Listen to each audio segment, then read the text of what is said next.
नमस्कार, आप देख रहे हैं TV9 राजस्थान। मैं हूं अमरीश श्रीवास्तव और अभी एक बड़ी खबर आई है कि किरोड़ी लाल मीणा नरेश मीणा से मिलने के लिए टोंक पहुंचने वाले हैं। वो समरावता गांव भी जाएंगे।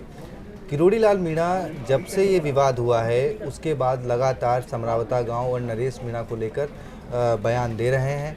कल भी उन्होंने समरावता गांव के जो पीड़ित थे उनसे मुलाकात करी, उसके बाद एक प्रेस कॉन्फ्रेंस करी जहां उन्होंने बताया कि वो सीएम भजन लाल से मुलाकात करके गांव के लोगों के जो नुकसान हुआ है उसकी भरपाई जो है वो सरकार की तरफ से करवाएंगे। अब आज वो नरेश मीणा से मिलने जा रहे हैं, तो उसमें क्या कुछ अब किरोड़ी लाल मीणा का आगे सियासी प्लान है, इस पर बात करने के लिए हमारे साथ हैं पुष्कर चौहान सर।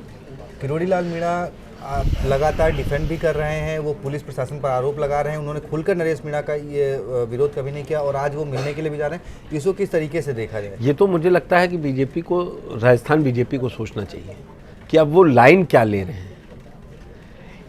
क्या जो किरोड़ी लाल मीणा लाइन लेते हैं उस पर बीजेपी चल रही है, या जो बीजेपी की लाइन होती है उससे इतर किरोड़ी लाल मीणा की लाइन हो जाती है। किरोड़ी लाल मीणा जिस नरेश मीणा का जब 13 नवंबर का वीडियो आता है रात का और फिर 14 नवंबर सुबह का, तब तो प्रशासन उनको पहले बहुत बड़ा गैंगस्टर अपराधी पेश करता है। आईजी अजमेर रेंज अशोक कुमार क्या कह रहे हैं आपको पता ही है। उसके बाद वहाँ के मंत्रियों, आप लाइन लगा के ले लीजिए कि क्यों नहीं होगी कार्रवाई, अगर कोई करेगा मदन राठौड़ की बात सुन लीजिए। अब बाहुबली बताया, फिर कल हम लोगों ने खुद एक वीडियो किया कि उस बाहुबली में कौन कौन है वो भूल रहे हैं, मलिंगा जैसे लोग छूट जा रहे हैं। आज उससे इतर और आगे निकल गए किरोड़ी लाल मीणा। वो नरेश मीणा से मिलने क्यों जा रहे हैं? क्या वो इस मौजूदा प्रशासन की कार्रवाई को गलत बता रहे हैं?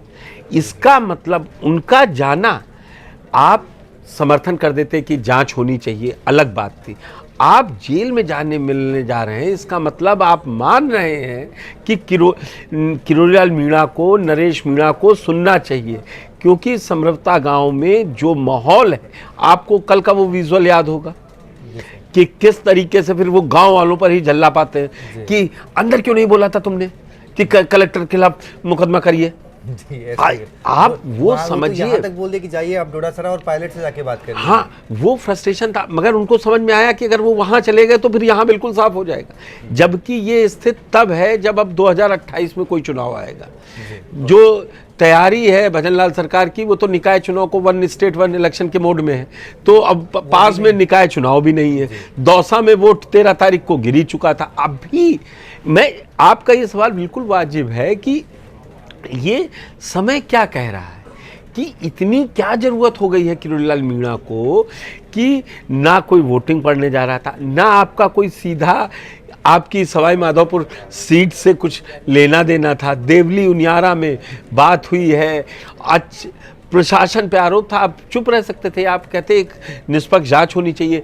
वो न्यायिक जांच की बात भी कल वही करते हैं सबसे पहले उठा के कि न्यायिक जांच के आदेश दिलवा दिए। दूसरी नहीं, वो संभागीय जांच और न्यायिक जांच के बीच में ही तो विवाद हो गया। हाँ, दरअसल वो किरोड़ी लाल मीणा बोले कि नहीं संभागीय आयुक्त से जांच करवाएंगे, और उधर जो ग्रामीण थे वो बोले कि नहीं हम न्यायिक जांच की मांग। उसके ही बाद वो गुस्सा आए हैं ना कि आप जाइए सचिन पायलट पास चले जाइए, डोटासरा के पास चले जाइए, वहां पता कीजिए, और आपने तब अंदर क्यों नहीं बोला कि कलेक्टर।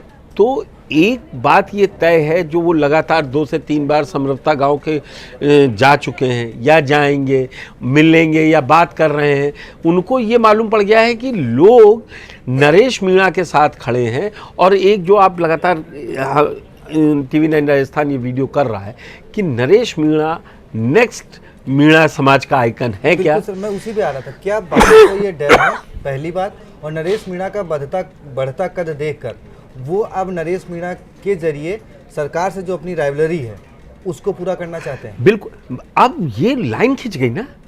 अब जेल में जो बंद है वो किसी अपराध के तहत बंद है ना, 14 दिन की न्यायिक हिरासत में, उसके लिए लगातार विरोध प्रदर्शन हो रहा है। उनको अपनी राजनीतिक जमीन खिसकती हुई नजर आ रही। उनको कल बात करनी थी, लेकिन ना मिलके आए, एसआई वाले बात नहीं की, इसीलिए मुख्यमंत्री ने, जबकि पहले ब्रेकिंग यही चली कि और उनके सूत्रों मुलाकात होगी, नहीं हुई। दरअसल वो पब्लिक में ये देना चाह रहे हैं कि वो जो कर रहे हैं बीजेपी उसी लाइन पे चल रही है, लेकिन हो उसका उलट रहा है। अब एसआई भर्ती को लेकर वो लगातार प्रोटेस्ट कर रहे थे, लेकिन अब वो मामला कोर्ट ने रोक लगा दी।